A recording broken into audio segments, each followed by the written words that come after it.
Bom, bom dia a todos. Eu gostaria de,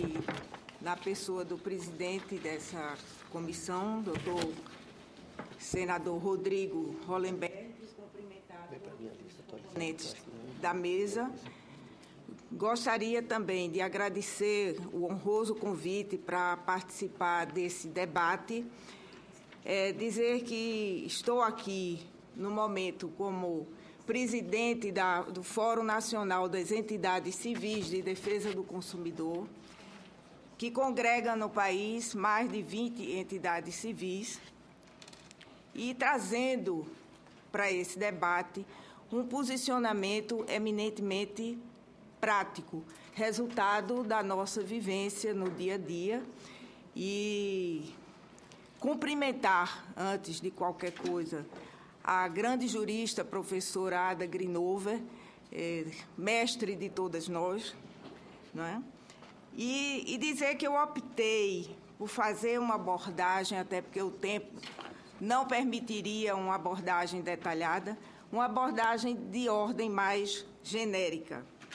a respeito desse PL 282/2012. No processo civil brasileiro, até o advento da ação civil pública em 1985, posteriormente melhor instrumentalizada pelo Código de Defesa do Consumidor de 1990, pode-se afirmar que as pessoas coletivamente consideradas estavam desprovidas do direito de ação no Brasil. Então, a ação civil pública criou uma situação de igualdade para todos os brasileiros, na medida em que tornou-se um instrumento de extraordinária relevância, utilizado tanto pelo Ministério Público, inicialmente, quanto pelas associações civis, sem qualquer burocracia, em defesa dos consumidores, do meio ambiente, do patrimônio público e demais interesses e direitos difusos, coletivos e individuais homogêneos, excluídas tão somente as questões tributárias por força de interpretação dos tribunais superiores. Falei acima que este instrumento de extraordinária importância para a cidadania brasileira foi introduzido no nosso ordenamento formal sem qualquer burocracia. De fato, quando reforço esse aspecto, é porque, no nosso entendimento, o PL 282/2012 das ações coletivas se desgarra completamente desse princípio na medida em que institui uma verdadeira via crucis para o manejo das ações coletivas, em especial da ação civil pública, quando cuida dos interesses e direitos individuais homogêneos. Artigo 90 e parágrafos. É certo que, diferentemente daquilo que ocorre atualmente, caso o PL se transforme em lei, o exercício da ação civil pública para a defesa de direitos individuais homogêneos restará carregado de tantas formalidades, ao nosso ver, inúteis e desnecessárias, que, inexoravelmente, por vias transversas, resultará no acúmulo desmedido de ações individuais, sobrecarregando ainda mais o Poder Judiciário, além de resultar em enormes prejuízos para os cidadãos comuns, que não dispõem de recursos para proporem as ações que atualmente são manejadas livremente em benefício deles pelas associações civis, pela Defensoria Pública, pelos PROCONs e pelo Ministério Público. Todas essas entidades dependerão de uma formalidade que restringe, a nosso ver, o direito de ação, na medida em que terão de esperar a comprovação da inexistência de outra demanda coletiva idêntica que eventualmente tenha sido proposta em qualquer uma das comarcas desse imenso país. Quando se diz que a ofensa ao direito de ação, com excessiva desigualdade de tratamento, inclusive com ofensa ao princípio constitucional da livre recorrência ao Poder Judiciário, é porque a mesma exigência não se faz para o exercício da ação individual. Ou seja, quando uma pessoa ou uma empresa propõe uma ação individual, não necessita de fazer prova de que ela própria não já tenha exercitado a mesma demanda contra o mesmo réu em outra comarca do território nacional. E isso é assim por uma razão muito simples. Quem deve demonstrar essa possível deslealdade do autor é o réu da demanda, sendo justamente por isso que a Constituição Federal a ele assegura o devido processo legal e a ampla defesa. Aliás, está no Código de Processo Civil, que é aplicável subsidiariamente à ação civil pública, que cabe ao réu, por ocasião da contestação, levantar em preliminares a existência de litispendência, repetição de ação que está em curso em outra comarca envolvendo as mesmas partes, e coisa julgada, controvérsia já decidida, com trânsito em julgado em outra comarca. Ora, se é assim no processo civil brasileiro, segundo, aliás, o padrão de todos os direitos dos povos civilizados, onde há democracia, afigura-se, a nosso ver, injusto e inaceitável e mesmo inconstitucional que o ajuizamento de uma ação civil pública passe agora a depender de exigências cartorárias que não ocorrem em relação ao manejo da ação individual por qualquer pessoa no Brasil.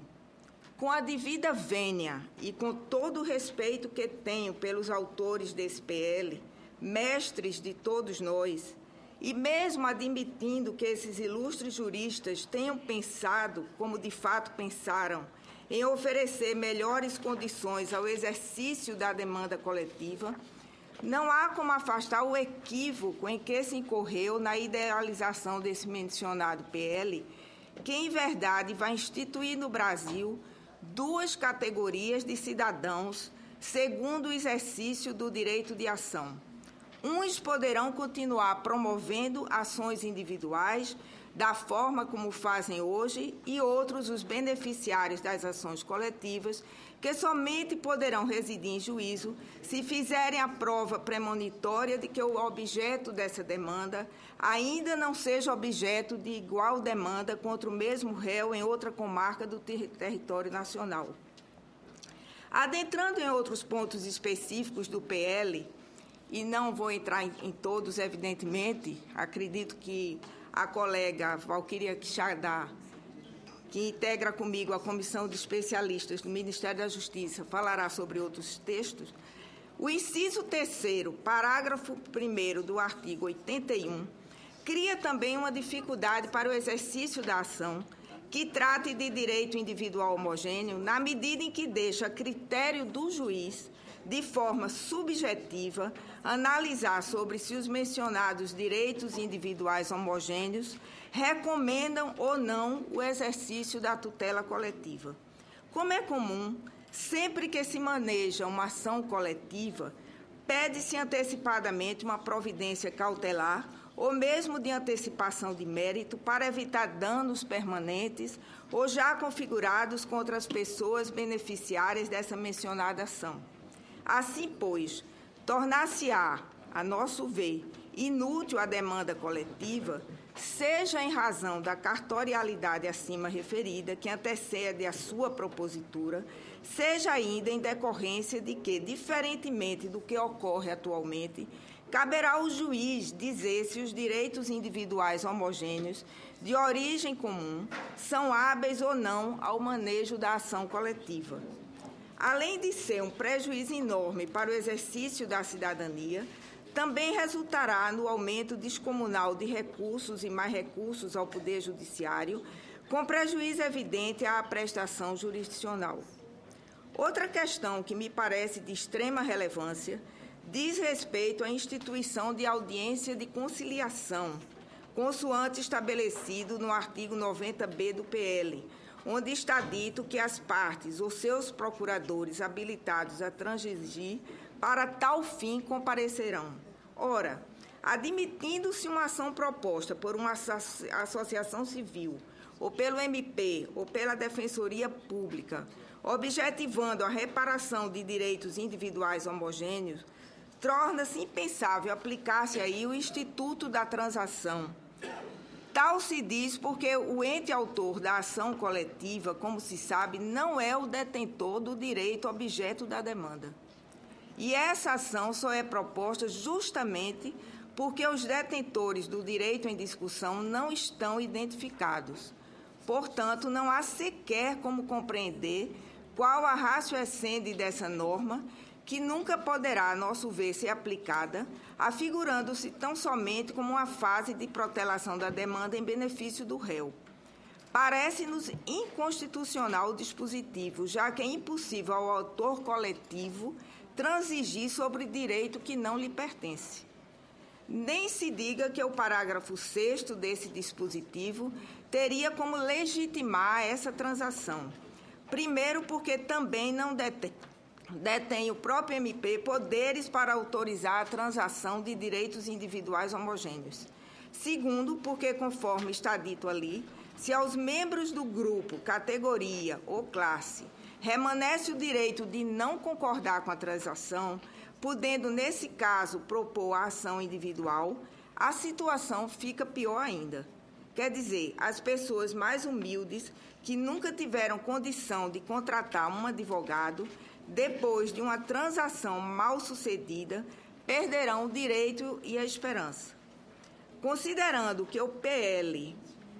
não traz, a nosso ver, qualquer modificação na legislação atual que não seja em desfavor da sociedade que tem se beneficiado com a ação civil pública, sem dúvida um dos maiores e melhores instrumentos de cidadania do povo brasileiro,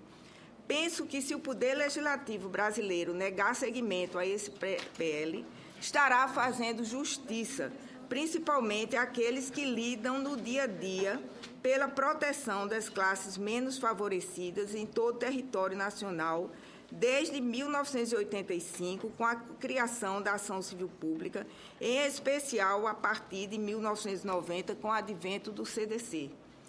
Se o objetivo da atualização do CDC, como vimos até pouco tempo, é a sua modernização, inclusive nessa parte de comércio eletrônico e superendividamento, sobretudo em decorrência do inquestionável surgimento e desenvolvimento dessas novas tecnologias, certamente que a parte processual de tal iniciativa, a nosso ver, não necessita. Pelo contrário, o processo coletivo encontra-se sedimentado na jurisprudência dos tribunais brasileiros, onde, aliás, demorou para ser compreendido. Entendemos, não é? E aqui estamos num debate de ideias, assim que essa modificação agora e pela forma como prevista no PL significaria apenas um retrocesso, é o nosso entendimento, sendo, pois, inoportuno no momento. Muito obrigada.